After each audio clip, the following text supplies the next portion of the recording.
Monsoon में dengue और chikungunya आम बीमारियां हैं। इन दोनों ही बीमारियों का कारण मच्छर होते हैं। दोनों बीमारियों का मुख्य लक्षण बुखार है, मगर कई बार लोगों में डेंगू और चिकनगुनिया को लेकर भ्रम की स्थिति हो जाती है। अगर सही समय पर लक्षणों को पहचान कर इन बीमारियों का इलाज न शुरू किया जाए तो दोनों ही बीमारियां खतरनाक साबित होती हैं। इसलिए इन बीमारियों से बचाव के लिए आपको डेंगू और चिकनगुनिया के बीच अंतर का पता होना जरूरी है। डेंगू और चिकनगुनिया दोनों ही बीमारियां मच्छरों के काटने से होती हैं।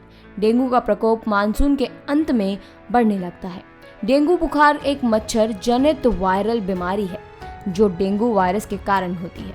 ये एडीज मच्छरों के काटने से फैलता है। डेंगू से संक्रमित लोगों में हल्के और कभी कभी कोई लक्षण नहीं नजर आते।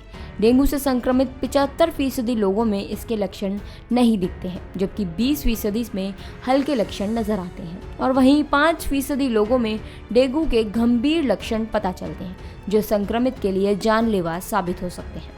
आइए जानते हैं डेंगू के सामान्य लक्षणों और इससे बचने के साधारण उपायों के बारे में। डेंगू बुखार के लक्षण अन्य संक्रमण रोगों की तरह सामान्य हैं। आंखें लाल हो जाती हैं और स्किन का रंग गुलाबी हो जाता है। गले के पास की लिम्फ नोड सूज जाती है।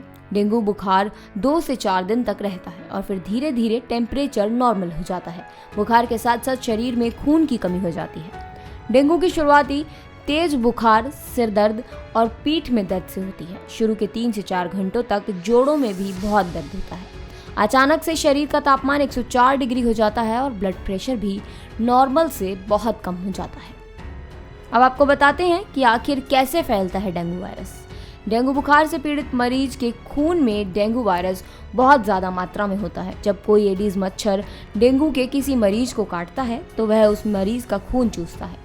खून के साथ डेंगू वायरस भी मच्छर के शरीर में चला जाता है। जब डेंगू वायरस वाला वह मच्छर किसी और इंसान को काटता है तो उससे वह वायरस उस इंसान के शरीर में पहुंच जाता है, जिससे वह डेंगू वायरस से पीड़ित हो जाता है। ऐसी ही तमाम बड़ी खबरों से जुड़े रहने के लिए बने रहिए पंजाब केसरी के साथ।